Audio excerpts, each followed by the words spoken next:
అమ్ముకునే టైంలో నాకు ఎస్పీ పరిచయం చేసిన కుమార్ సార్. కానీ కూరగాయలు అమ్ముకుంటూ తెలుసు కానీ ఎటుకోవడంగా తెలియదు.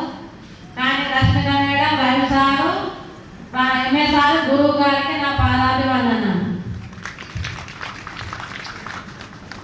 కూరగాయలు అమ్ముకుంటా కానీ 200, 300 వచ్చేది.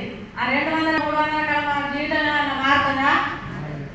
మారది అని తెలుసుకొని కుమార్ సార్ నన్ను జైలు చేసిండు. కుమార్ సార్ అన్నాడు జైలు చేయకపోతే ఈ రోజు ఇక్కడ నిలబడకపోదు అన్నా కదా. ఎవరో ఒకరు జైలు చేస్తారు కానీ వాళ్ళ చేయి పట్టుకొని మాత్రం గట్టిగా మనం నడవలసింది. మనము ఫస్ట్ నిలబడాలి, కనబడాలి. ఎంత కావాలన్నా ఉన్నది, ఏం కావాలన్నా ఉన్నది, ఇది తెలుసుకొని మాత్రం మనం ఖచ్చితంగా నిలబడాలి. అవునా కాదా? మన దేని గురించి అయితే డబ్బుల గురించే కదా. ఆ డబ్బుల గురించి అయితే ఏం చేస్తాయి? అయ్యి ఒక రోజు 2 రోజులు మీటింగ్లో కట్టిపోతే అయిపోతుందా? నాకు కూడా అట్లా కానీ నా టీం కూడా కొంచెం పడిపోయింది. కానీ పడిపోయిన టీములు అంత డబ్బులు చేయాలని నా గోల్ పెట్టుకొని నేను చేస్తాను. కానీ టీం పడిపోయిందని మనం ఆగవాళ్ళు.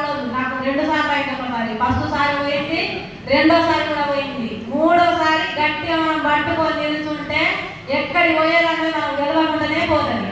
అవునా కదా? నేను అట్లా పట్టుకొని చేస్తానా? పొద్దుగాల 7 గంటలకు పోతే రాత్రి 10, 11 అవుతుంది. చేస్తానా చేస్తలేదు ఈ టైంలో. కానీ మాకెందుకు నీకు అవుతుంది మీరు కానీ నాకు కాదు అంటారు. మీ పిల్లలు పెద్దోళ్ళు అంటారు. పెద్దోళ్ళు అయినా చిన్నోళ్ళు అయినా మనం చేసేది పిల్లల గురించి. డబ్బు కావాలి, నేను డబ్బు గురించి వచ్చిన ఎస్టీలకు. డబ్బు లేకుంటే మనకి ఏం దొరకదు. ఏది అన్నం కావాలన్నా, కూరగాయలు కావాలన్నా, బియ్యం కావాలన్నా, పప్పులు ఉప్పులు పట్టక్కడి కావాలన్నా కానీ పైసలే కావాలి. అవునా కదా? నేను పైసల గురించి వచ్చిన, కానీ పైసల గురించి వచ్చిన కానీ ఆరోగ్యంగా ఉన్నదని తెలుసుకొని నా రక్తం తక్కువ ఉండే, 4 గ్రాముల రక్తం ఉండే, 4 గ్రాముల రక్తానికి నేను ఇంకా సప్లిమెంట్స్ వాడితే నాకు 7 గ్రాముల రక్తం పెరిగింది.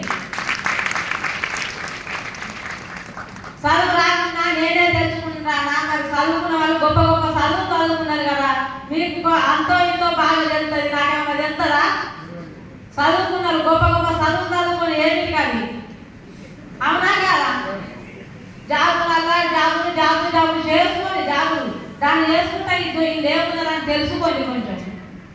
అట్లనే నేను చేసుకుంటూ పోతా అంటే నాకు మా పిల్లలు కష్టాలు ఉన్నా అని నా పిల్లలకు ఏదో రకంగా చదివిపియాలి, పైసలు కావాలి, చదివిపియాలి. గవర్నమెంట్ జాబులల్లా గవర్నమెంట్ స్కూల్ వేసేది. వాళ్ళకు కూడా గవర్నమెంట్ జాబులు రావాలంటే రావు కదా.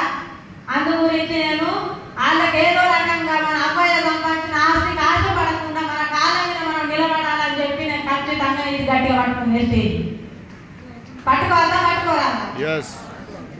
అంత మంచి ఉన్నది. నేను ఇలా వచ్చిన కానీ నాకు ఒక 200, 300 అయితే అయిపోతుంది అని అనుకున్నా. కానీ ఇప్పుడు నాకు ఇంకా 15,000, 20,000 అంటే చాలా అనుకున్నా కానీ 20,000, 10,000 కాదు సరిపోయేది.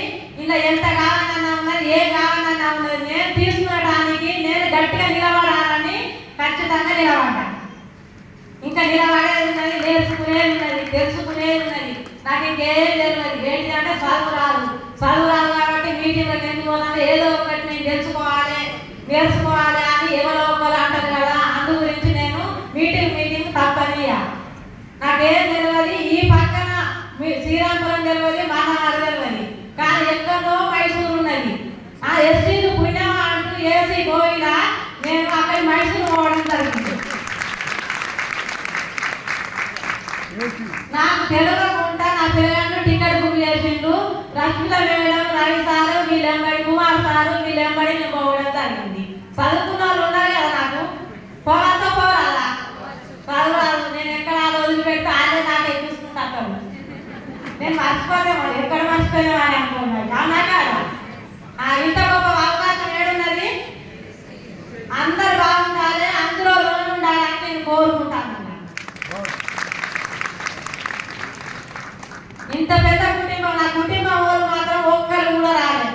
అన్నదమ్ములు చెప్పిన, అక్కజల్లాలు చెప్పిన, మేనమామలు చెప్పిన, మేనబావలు చెప్పిన, అందరు చెప్పినా కానీ వాళ్ళందరూ కొడితే ఒక 2-3 వేల మంది వెళ్తారు కానీ ఒక్కరు కూడా ఇళ్ళకి రాలేదు. నువ్వు పట్టుకుంటానే వట్టి ఆగమైతే కూరగాయలు అమ్ముకున్నా బతుకుతావు అని అన్నారు. కానీ ఎస్టీకి మాత్రం పోను సంపాదించుకోవాలని మాత్రం అన్నది ఒక్కలేదు.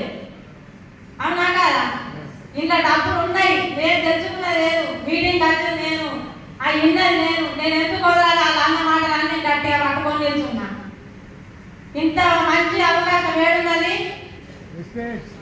ఎస్టీలు ఉన్నాయి.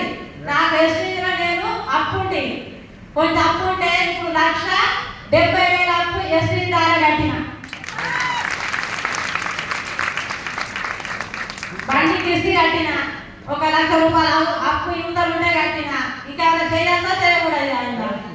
మరి డబ్బు వస్తుందా రాదా? మరి ఉన్న కాడకు కడుతున్నామా లేని కన్నా? మరి వచ్చిన అవకాశాన్ని ఎందుకు వదులుకోడు? ఇంత గొప్ప అవకాశం వచ్చింది, నేను అట్లా పట్టుకొని నిల్చున్నా. నా బస్సు చెక్ వచ్చేసి 155, నా ఐఎస్ ఎక్కు 44,300 ఉన్నదే అవకాశం. కూరగాయలు అమ్ముకుంటే 200, 300 ఇంకా తింటారా? ఇంత గొప్ప అవకాశం ఉంది. నాకు కష్టాలు ఉన్నాయి, కన్నీళ్ళు ఉన్నాయి. కష్టాలు కన్నీళ్ళు పక్కకు పెట్టి అవన్నీ మనం అవి తప్పుకుంటే మన గతం ముందు కట్టదు. కానీ మనం కష్టాలలో ఉండకూడదు, ఏదో ఒకటి సాధించాలి. నా పిల్లలకు నేను అత్త మామ సంపాదించిన ఆస్తి కాకపోలేదు, అబ్బాయి సంపాదించిన ఆస్తి కూడా ఉన్నది. కానీ నాకు దాని కూడా ఇప్పుడు అవసరం లేదు. నేను గట్టిగా ఎస్టీని పట్టుకొని నా జీవితం ఉన్నంత వరకు పోరాడతానని ఖచ్చితంగా సిద్ధం చేస్తానండి.